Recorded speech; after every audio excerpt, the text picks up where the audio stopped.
All right, we've got 5 minutes left, folks. Sudha, your hand is raised. You have the floor. Yeah, I'm curious to know how to land the job for women who have a 10 to 15 years of break in their career. I'm from a customer service background in my country. I moved here in 2016 to raise my family. Then, due to the employment work authorization, I was unable to work at the time. So now, when I am trying to search for a job, I'm applying. I have applied to many companies. Uh, I'm not complaining that I didn't get the job, but at least I am not getting a call even for the first round of interview. I'm active in LinkedIn, and I tried for voluntary jobs also.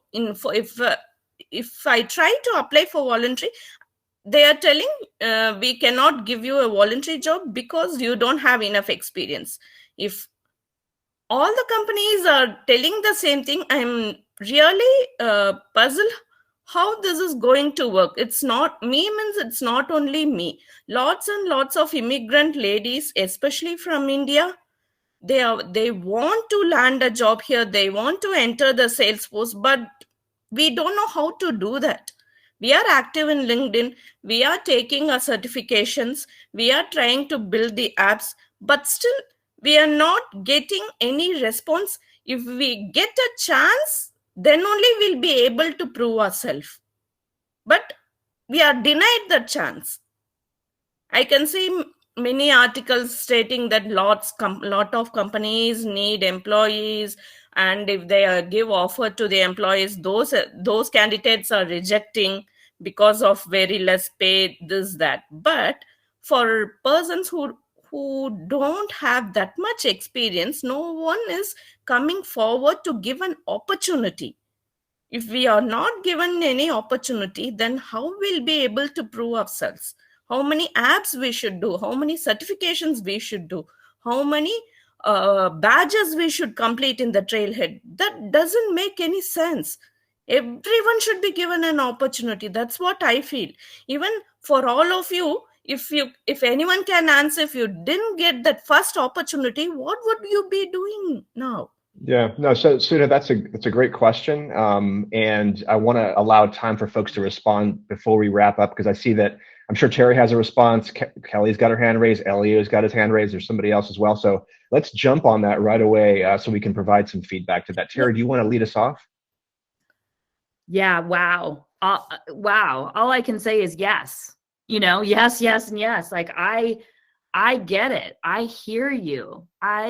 When I first started out, it was that how do I get experience if you don't give me a chance? Like I don't have enough experience for this job, but I'm not going to gain anything until somebody hires me. Like it seems like just this black hole. I completely understand. What to do. I think all of these tip, what everyone's putting in there are the right things, but you're right. It's a frustration thing too. It's like, how many certifications can I get? How much can I do? You're right. It comes down to networking. It comes down to, I don't want to say this, but it's not what you know, it's who you know. It's joining groups like this. It's being part of groups like this. It's getting to know the Davids of the world, right? It's getting to know Derek, and it's getting to know Leslie, and it's knowing all these people, because eventually all of this will come back, and it's networking your way through that and not throwing a resume in a black hole that doesn't get a return. I think we've all felt that. I know I have. But there will be that one job. And it might not even be something that you really, really think was going to be the job. It'll be the one, and it'll just give you that leverage that you need. But yeah, wow. I mean, I relate with what you're saying 100%. I do want you to know that, minority woman or not, it happens. It happens to all of us. Yep. Thank you, Teri. So folks, We are at time, but I'm going to go ahead and hang on so we can get everyone's responses because it's an important question and I do want to address it. Adam has his hand raised and I'm going to come to him in a second, but he mentioned SuperMums, which is in chat. So, Sudha, if you're not aware, SuperMums is an organization that takes spouses, usually moms, but also dads, that have been out of the workforce for a long time and puts them through a program, mentors them, teaches them, and then links them up with consulting work. So joining an organization like that, which that's what they do, that's a great way to get back in the workforce. Megan Tuano was on the call. I'm not sure if she still is. She has a Discord channel for LinkedIn for Salesforce professionals that you can join. And that's a great way to connect with folks to learn about opportunities. Let me go to Kelle real quick here, who has, I think she was the first to have her hand raised, and then we'll go to Elio and Darryl to provide some comments. You have the floor, Kelle. I empathize with what you're saying because I kind of fit all those boxes, right? I'm a minority, I'm a refugee, I'm a veteran, I'm also a military spouse. So I kind of hit all those boxes. And I also took myself out of the workforce for about 7 years to raise my 4 kids. And when I went back in, my husband actually told me about Salesforce because he was working at Salesforce. And but anyways, to make that long story or journey short, is when I do LinkedIn, I remember taking, I never heard of LinkedIn, and somebody told me about LinkedIn and had this gap in my work experience because before I was a business analyst doing ERP systems. So what I did was I had to leverage my skill set before, kind of leveraging those skill set, use what you have to try to leverage that particular skill set. Whether you were a soldier, there's a lot of program project management work there. So you can leverage some of that stuff, right? So leverage what you have is one thing. The other thing that a lady that I met in a class told me was she worked in HR. And she said a lot of these HR system, they run through a computer. And if you have a gap, they just kind of, they don't even look at you. So what she told me to do was put that I was a stay-at-home mom from this year to that year. And there's a stay-at-home mom company. And so from there, I list all the things that I did, like volunteer at my kids. But, you would put it, instead of saying, I clean the house or whatever, I manage skill, you put it into business terms, business terminology. And that worked for me. And then in the meantime, I networked, like all of you said, I networked, and I actually called up this gentleman and he gave me an opportunity, and I did 3 projects for him for free. Literally got paid minimum wage. And then from there, just, got picked up elsewhere. But you just keep at it and you'll get it. And you'll learn at Salesforce.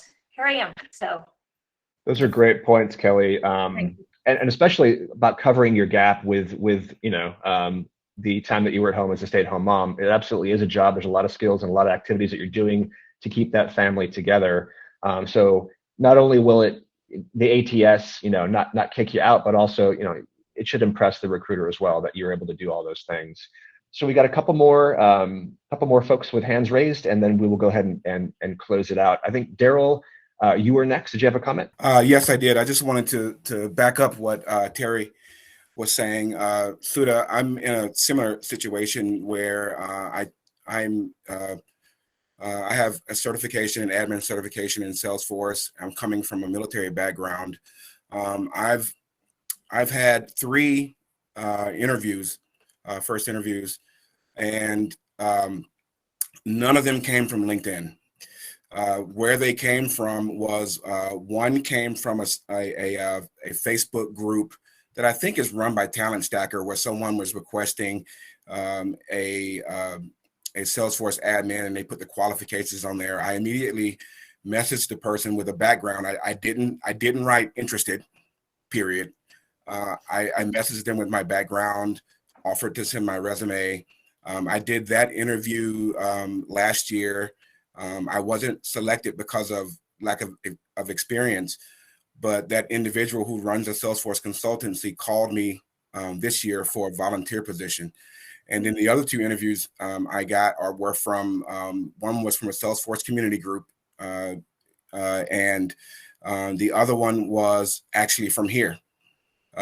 So it is from what I've seen, it is networking. The LinkedIn part is very important because in conjunction with all of those interviews, I was asked for my LinkedIn URL. And in one case, I was actually asked to send my resume through LinkedIn Messenger. So the networking aspect is very important. It's time consuming. My kid's 3,000 miles away, so I have more time than most probably. But I put a lot of effort into networking. And one last thing is I'm reading a book right now called the 2-Hour Job Search, which is only reinforcing networking. But what that book does is it kind of focuses on how to focus your networking on have a career goal picked out in a Salesforce ecosystem. Be specific about what you want to do, how to find people who are in that space, and how to network with them. It kind of boils it down to a process. I'm about halfway through that book, and I'm really enjoying that. So Sudha, good luck. Sure. Wish you all the best. Thank you. Great comments, Darryl. And spoiler alert, the 2-Hour Job Search ends pretty awesomely. I use that for my transition. It is a fantastic book, so keep reading. So we'll go ahead and take, I think we've got Raksha is next, and then we'll close it out this evening. Raksha, you have the floor. Thanks a lot. Thanks, David.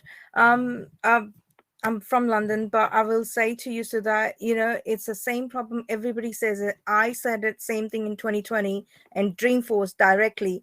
And the one answer I got from Dreamforce very nicely, Raksha, why are you waiting for somebody to give you opportunity? Why don't you create an opportunity? Today, I got my network. Today, I've trained myself as well as I can proudly say I've trained 100 people who has 30 people that can give you a vouch for it. They can vouch for it and say, I've helped them to do the certification and they got the job.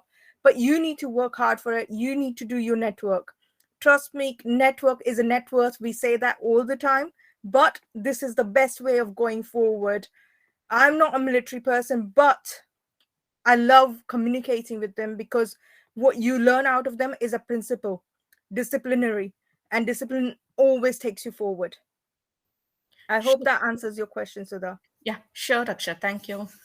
Thank you, Raksha. And I will say, just to kind of close it out, Talent Stacker is a fantastic program. Bradley Rice works very hard to ensure that his folks succeed. So definitely stay with that. Megan Twana, who had to leave, did put her Discord channel in the links. But if you can't find it, because there's a lot of chatter in there, which is great, hit me up on LinkedIn and I'll send you the link. Keep attending events like this. Go to Salesforce Saturdays. You will absolutely get there, and we will help you get there.